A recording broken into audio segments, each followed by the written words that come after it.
¿Cómo están? Sí. ¿La están pasando bien? No la escucho. Yo no oigo nada, tú puedes estar. ¿La están pasando bien? ¡Viene con mi copia! Están pompeados por el invitado que viene por ahí, que está allí ya. Ya lo hablamos con él. ¿Nos está escuchando? Bueno, nos está escuchando y está tan... Sí. ¡Viene! ¡Hype! ¿Cuántos lightsabers hay allá afuera? Préndalo todo. Quiero verlos todos prendidos. Todos prendidos los lightsabers. Ok. Quiero que él vea los lightsabers cuando entre por ahí, ¿ok? Mi nombre es Pete Valle. Estoy aquí con... Coqui Valle, hola. Y yo soy el Watcher. Nosotros somos anfitriones del Guiri Campot, el podcast oficial de Puerto Rico Comic Con. Y parte de las cosas horribles que nos tocan hacer... Espectaculares. Soy los anfitriones de los Q&A de Comic Con. En este Q&A vamos a estar Watcher y yo aquí al frente con Cameron, y Ponky va a estar ahí en el medio para que le hagan preguntas a Cameron. Vayan donde Ponky, atrévanse a hacerle preguntas. Es una experiencia brutal. ¿Qué más podemos decir?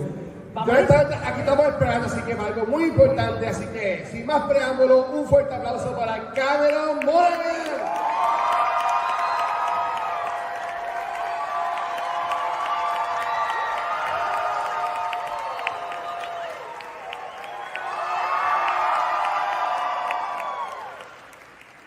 Hello, Yes. hello. Welcome to Puerto Rico, Cameron. Thank you very much. Muchas gracias. How's it been? It's good. Yeah, muy bien. ¿Cómo estás? Oh, muy bien. Are you having fun the Comic Con here? So far, so good. Yeah, the people have been very nice. It's been fun. It's been beautiful. Yes. Beautiful time. Awesome. I have a question because all the 1,000 fans going to do theirs because I need to jump in. Being Star Wars, Disney, family friendly. I want to ask about Shameless. So, obviously being part of this beautiful family dynamic, beautiful, intense, right? How was the process about becoming Ian and doing all those years of that amazing work? I mean, it was a long period of my life. It's 11 years, so it's hard to wrap that up into any sort of single statement, really. When I first started that show, I was 15 years old, 15 about to turn 16, and when I finished it up, I was 28. So that's a long period of my life, but to be able to grow and learn and develop relationships, not only with that cast, but with the entire crew as well, was a very special thing. And you're amazing. Oh, thank you very much. Thank you. Obviously, most people here know you from Star Wars, right? Fallen Order, which it's an amazing game. Were you a fan before?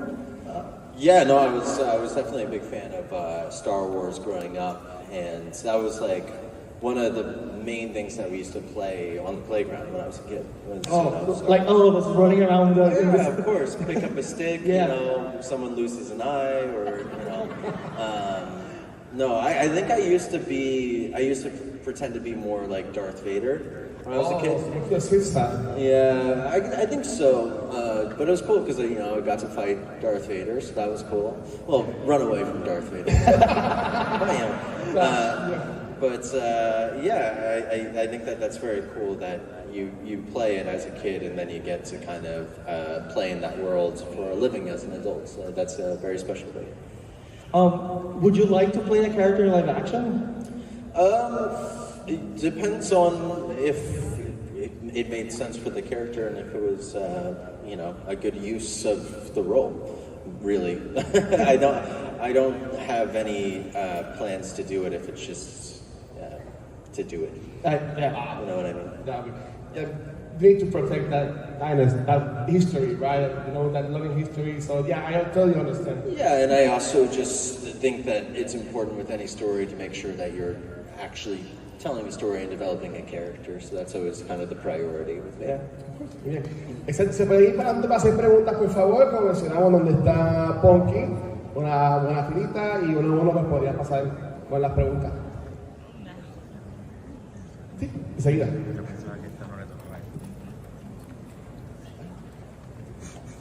So, hi Cameron, my name is Christian. Hello. My question for you is, how did it felt the first day stepping in as Cal Kestis? The first day, I don't know. I mean, I think the first day, I'd never really worked in like performance capture, like motion capture before. So that was kind of interesting because there's a lot of like different things that you have to do on a motion capture shoot. You have to shoot. You have to wear a suit. And you have to wear this like strange suit that is like made out of like Velcro and stretchy spandex, and it's very kind of vulnerable when you first put that on because there's not a lot of hiding in that thing. And they have to like calibrate it. So you have to like do all these weird movements where you're like lifting your arms and making movements and bending over and lifting up your legs, and then you have to do this thing with your face where you do all the different possible expressions that your face can make and say all these nonsense words and sentences, and then you actually get started for the day. So so much of it was just kind of getting used to what that environment was. And then with any role as an actor, you have to forget about that and actually start paying attention to the character and the job at hand. So yeah, I don't know. The first day was definitely like getting your sea legs where you're, you know, kind of still on your training wheels and just figuring it out. But now it's been a number of years of doing it, so it's a little bit less weird for me. When you motion capture like that, when you say your lines, are they recorded, and are those the lines that are used for the game, or do you have to re-record those lines again? Oh no, that's all. What you see in the game is the performance that we shoot on a day. Okay. It's you know, it's essentially like pointing a camera at somebody, except in a motion capture studio, you're surrounded by like 80 or 100 different cameras, but it's the same process as you know, anything else. Thank you. Thank you.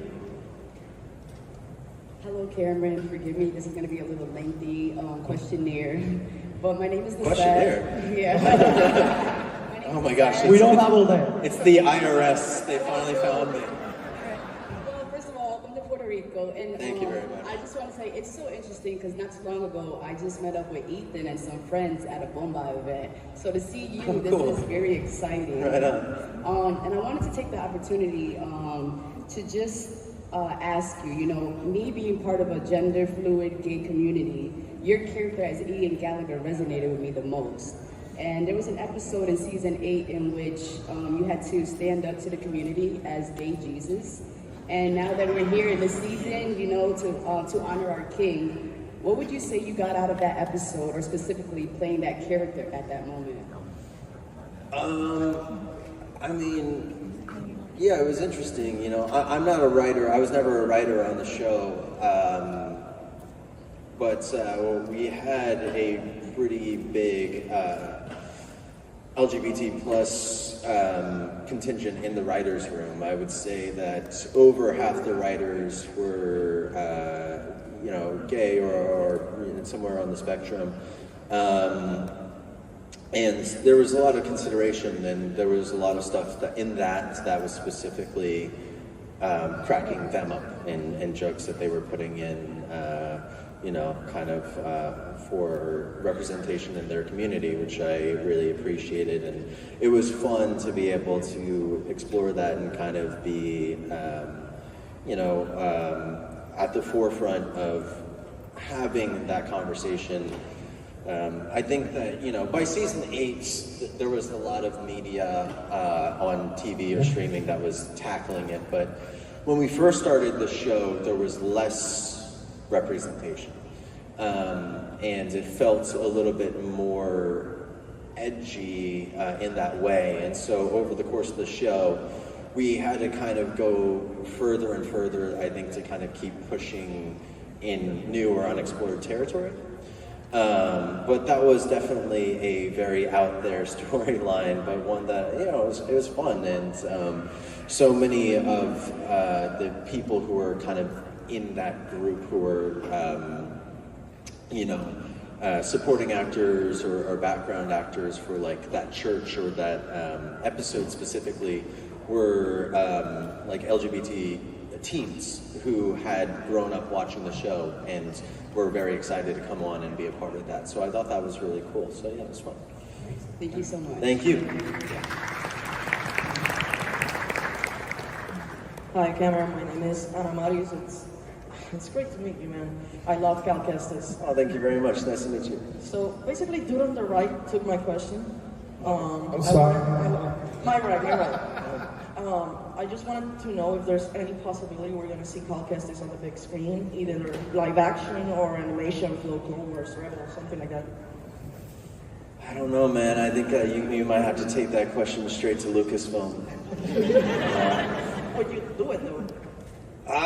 You know, I think it's just about whether it's right or not. It has to, you know, I think that if it is a good opportunity and it makes sense, then sure, let's... I do hope we get to see it. Oh, thank you very much. I think we all do. Great meeting you. Thank you. Hey Cameron, my name's Gabriel. So before I knew you from Cal Kestis, I saw you in Gotham.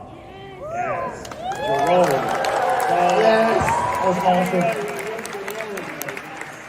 That's my guy. But my question really has to do because you go from this psychotic character in Jerome to do Cal Kestis.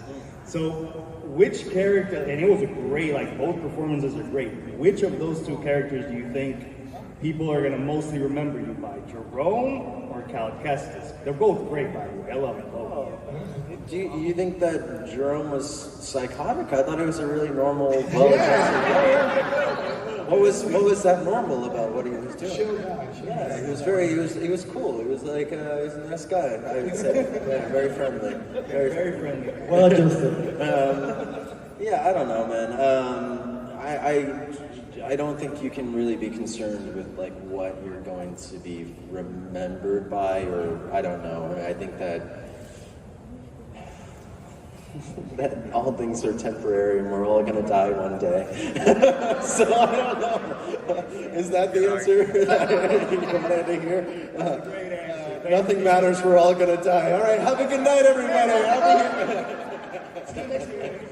I don't know, but yeah, I mean, I appreciated being able to do that. I thought that was, you know, it was an honor. So yeah, I appreciate it. Thank you for liking it.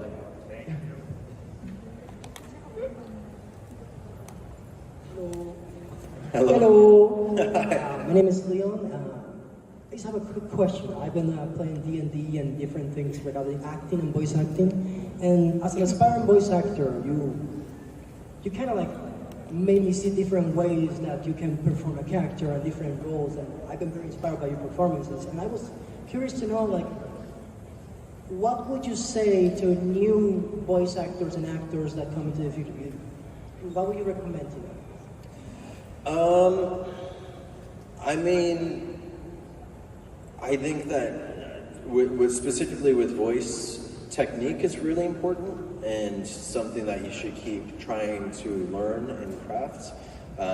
It's ultimately your voice is an instrument, and instruments are limitless by nature. There's always more to learn and more to hone and more to craft. And I wouldn't really necessarily consider myself a voice actor ultimately. There's a lot of really, really, really incredible voice actors who are capable of doing things that are, to me, almost unfathomable with voice, who I very much admire. But yeah, I would say continue learning your technique and work on new things, and also listen and pay attention to other people. That can be something as simple as when you're sitting on like a bus or you know, walking down the street or something, and you hear somebody with a interesting way of speaking or expressing, taking note of that and trying to replicate that on your own time. I wouldn't necessarily do it to their face. People don't always love if you're, you know, imitating them, unless you're really good at it, in which case sometimes people find it flattering. But yeah, I don't know, just keep working on it. And why are you staring at me? Thank you very much. You're very welcome. Nice to meet you.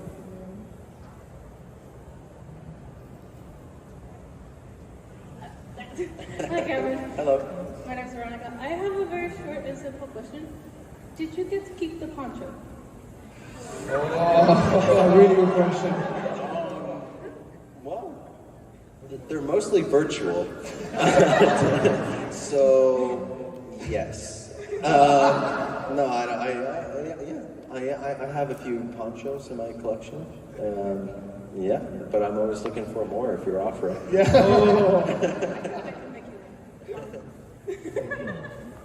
Thank you. Hi, my name is Neriel Diaz. I have a good question.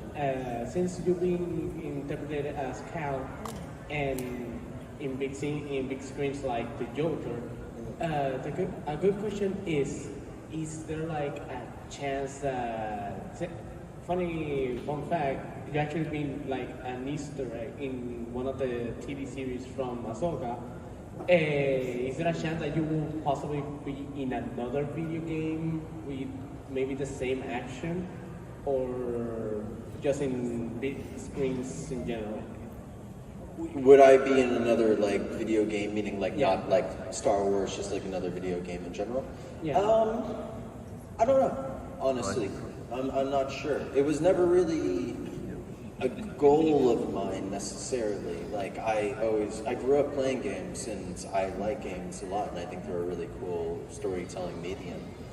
But I also think it's kind of cool, like to maybe only work on like one series and have like a really cool one thing that you do, and then like that's kind of like a mic drop in a way, isn't it? So it's kind of cool. So I don't know if I'll ever do another one. I'm not sure. Thank you. You're welcome. Hi, Cameron. My name is Carlos Rodriguez from Habla Gamer. Nice gorilla shirt, man. Yeah, representing.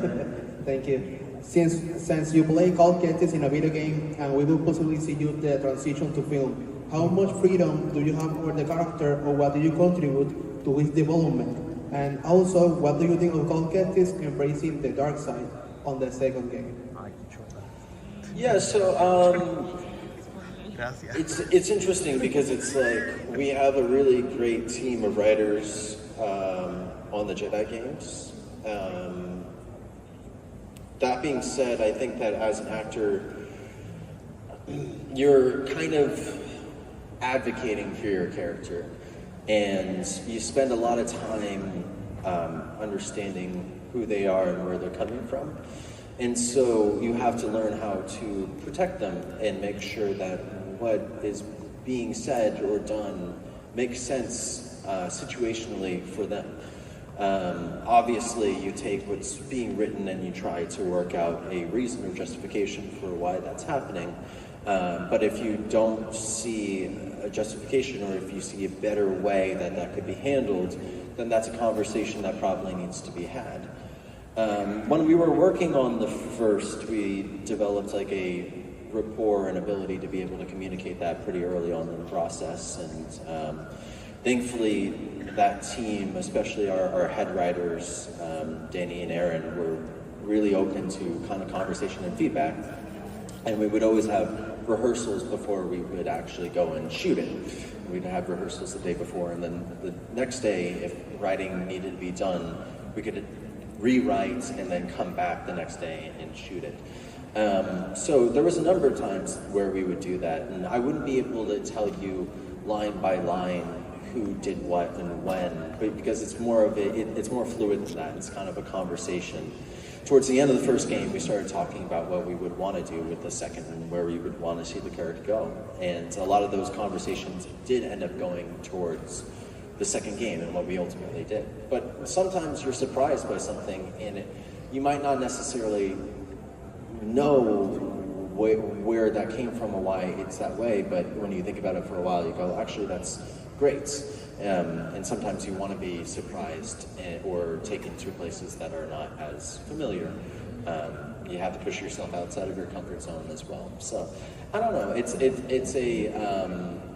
I don't think that you can have like a clear way of saying, oh, I contributed X percentage of this, really. But thankfully, they're always very open to having a conversation about it. Thank you. And the other one, what do you think of Cal Kestis embracing the dark side of the video game? I don't know. I don't know. I think it's too early to say.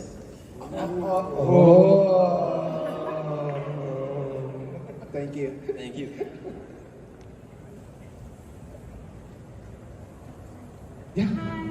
Hi Cameron, my name is Alina and I'm nervous, I'm sorry. That's okay. So coming from such a smaller type of fandom like Shameless and then just getting thrown into this big, already stabilized fandom that is Star Wars, were you scared? Because I'm scared of Star Wars fans and I've been a Star Wars fan for 10 years. I don't think scared would be the right way to describe it. I think that cautiously optimistic, generally, with most things that you approach. If there's no sort of, intimidation, then you have to ask why you're doing something. Again, it's that thing of you don't want to be in your comfort zone all the time, and I would say that with any role, and I don't really particularly care about whether it's a franchise or not. Some of the most challenging roles are ones that are, not based off of anything or have an existing fan base. But really, ultimately, the way that I approach it as an actor is I care the most about the character and the story itself. And I felt like there was a story to tell, and there was a unique angle to that story that I had not quite seen before. So that was what I thought was cool about it. Thank you so much. Thank you.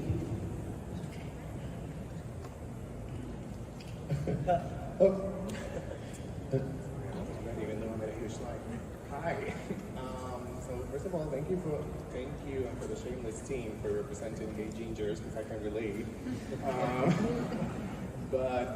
And I'm sorry for the fans of Heath Ledger's performance and the iconic Jack Nicholson, and we have Joaquin Phoenix now. But what inspired you to give your own touch to Jerome and the dual role? To you who don't know, later on in the show, to give that performance and your own touch to the Joker, because it was kind of cultish, so it was fun. What inspired me? Given all the performances that we have already of the Joker. Right. I think that ultimately, I grew up watching those performances like anybody who likes comics and film. What Heath did with that role was truly incredible, and it was kind of a paradigm shift of performances of villains in films, and not just comic book films, but just film in general. It was monumental, and I think that Jack Nicholson before then was similar. But I think that it would be an error to try to directly replicate a performance of another actor. Ultimately, your performance needs to be dictated by the story that is being told in and of itself, in the context of that story. And the tone of Gotham was very specific. And so we had to modulate that performance in a way that was fitting for that tone, which was outlandish and silly, but sometimes disturbing, sometimes funny, sometimes strange. It was those things. And then learning how to chew the scenery, but also remain within the bounds of that world. So there was, suspension of disbelief, but it wasn't so far that it would ultimately break your ability to be able to watch it. So that was always a tricky balance to find with that character. So I don't know if I really answered your question, but I appreciate it anyway. Yeah. You did. You're good. Okay, thank you. Yes.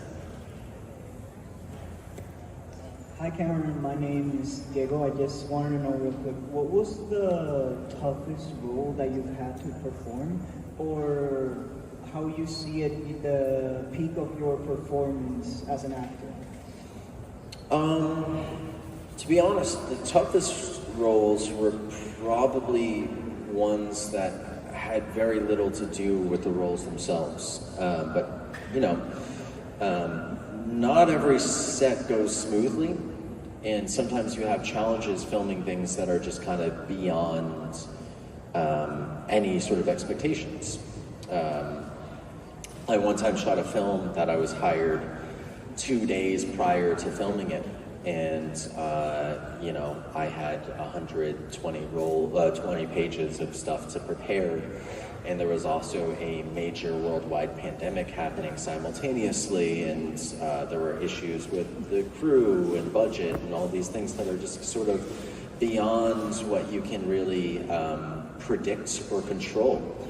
And those kinds of shoots are really tough because actors are very front-facing, and people will ultimately kind of put it on the actors and say, oh, well, they're bad and that's a bad thing. And it's tough sometimes because you're like, well, if anyone knew what this environment was like, they would go, I'm surprised the movie was even able to be made.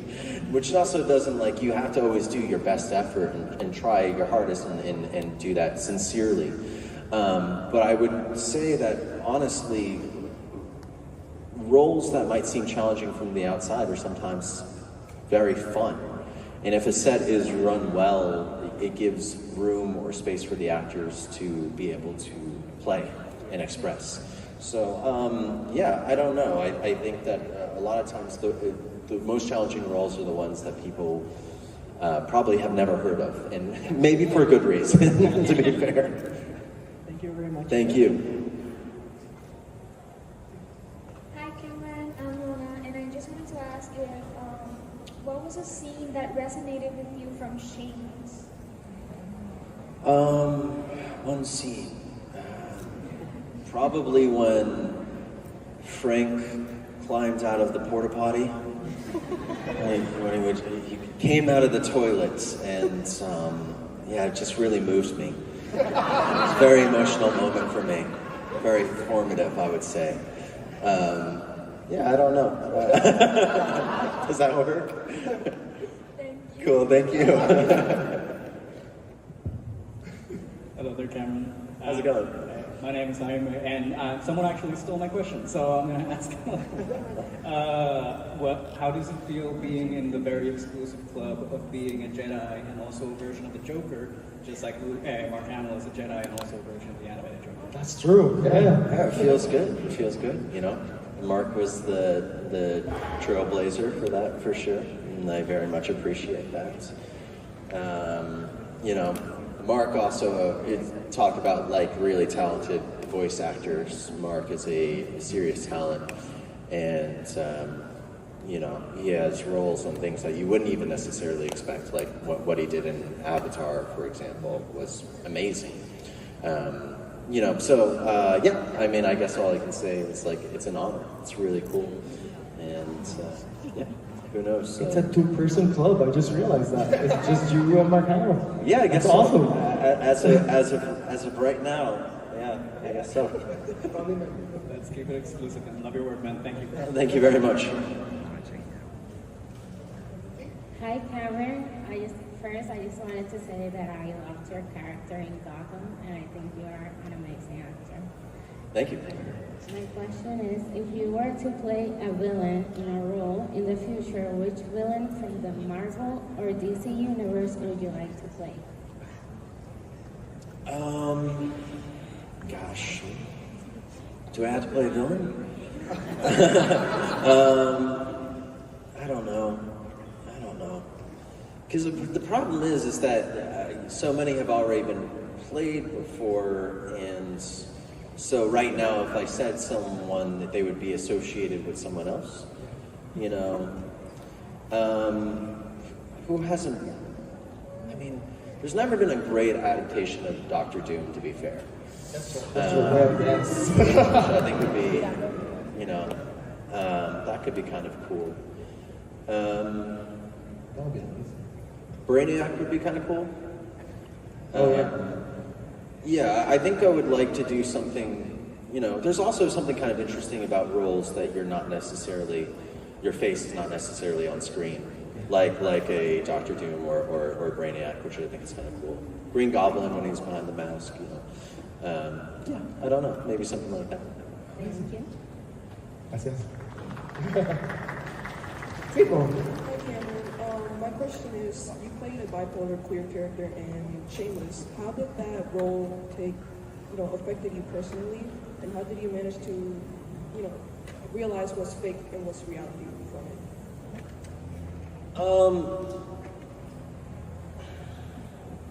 Well, I mean, you have to have some sort of separation between fiction and reality in your life, and I don't want to get into the different methods of method acting and how to approach that, because I think everyone will be asleep after I speak for the next few hours. But I think that it was really great to be able to play something that was a kind of unique perspective and humanizing of those issues that, I think that even now talking about mental health and mental illness is still pretty stigmatized and kind of difficult, and something that I think a lot of people feel shame about, which they shouldn't, because it's just, it's medical like anything else, and we're all made different ways, and I don't think that there's any problem with wanting to get help. And I guess that was something that was nice about the storytelling with the Ian role, was there was continuing. Life carried on, and we got to see him go through different things and different challenges, and sometimes those challenges were pretty to look at, but sometimes they were, meaningful, and we got to understand and empathize. So I think that was really great. Thank you. Thank you. Gracias. Hey Carl, Bunker. My question was already partially answered, because I wanted to ask if Carl would be again tempted by the dark side. But besides that, I wanted to have a little bit of your insight in what could be Bode's ultimate objective in infiltrating the Mantis group, because I feel that wasn't explored much in the second game, so I was curious about that. I mean, I think that's more of a question for Noshir, who played Bode, than it is for me, really. I wouldn't want to be able to speak on another actor's character or their motivation, ultimately. I wouldn't want to speak for somebody else. Yeah.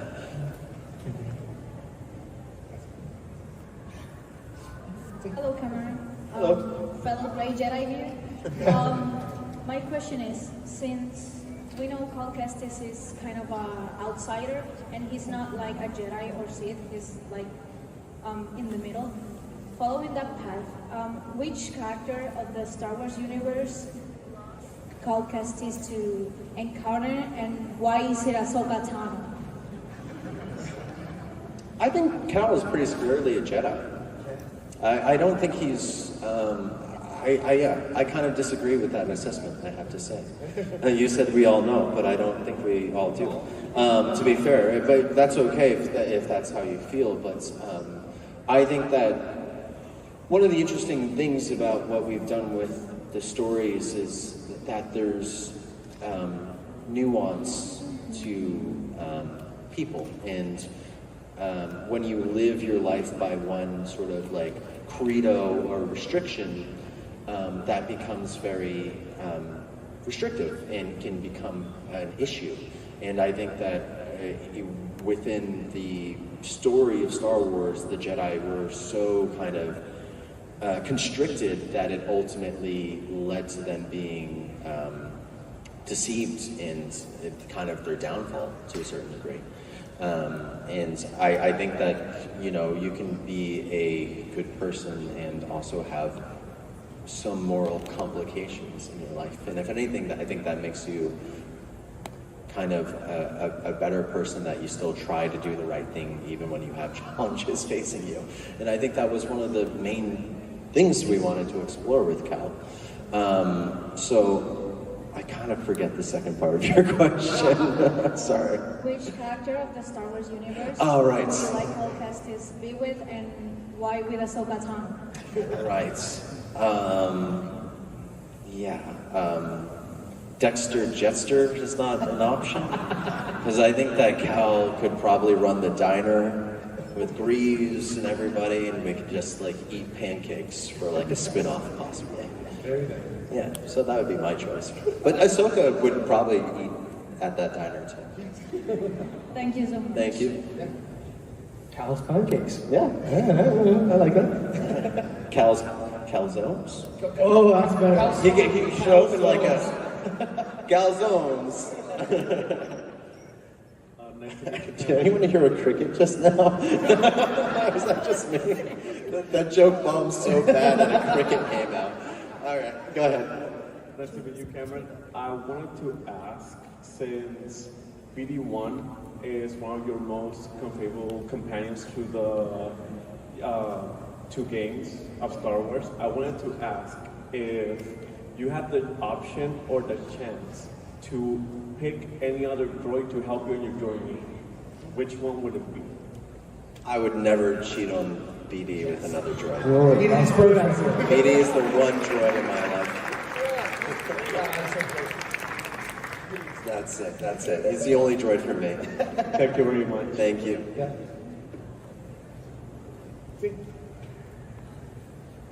Hi. The question, I am going to be a future actor, and I will be in future movies. I will be in Marvel.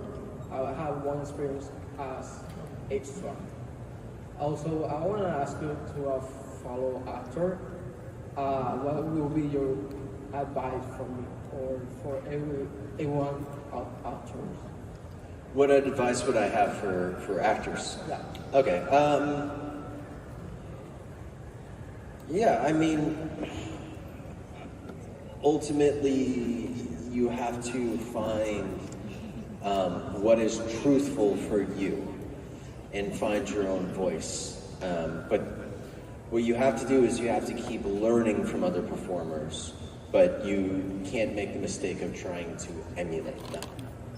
So learn what you admire about them and then try to find how that relates to you on a personal level. I think that's a mistake that a lot of young actors make, is they think, well, I'll just do what Robert De Niro does or something. And it's like, well, no, that's Robert De Niro was who he was because of how he was a authentic representation of him and himself. So I guess that's kind of like an important thing. So I don't know, I guess that would be my immediate advice, man. But good luck. Yeah, thanks. Gracias. Siguiente. Hi Cameron, my name is Alex. My question for you is, you know, in the second game of Jedi Survivor, we had a special guest at the end, sort of the game, with side quests of the bounty hunters. I won't get into spoilers or anything, just in case. But besides him, would you like to see any other new, not new, but like already established Star Wars characters into the next game, like a little cameo sort of thing? I mean, I think, you know, Sam Jackson has the best voice in the world, but I don't know if we would be able to afford him.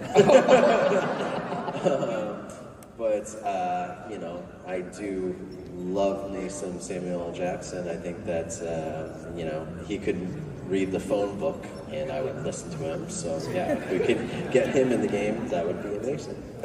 Thank you very much. Thank you. Hi, Cameron. My name is Marcus, and I'd like to ask, I want to bring it back to the mocap part of specifically the second game. What was your favorite 2 stances from the game has a 2 stance thing that you can switch between the 2 stances. What were your 2 favorite while shooting the mocap scenes?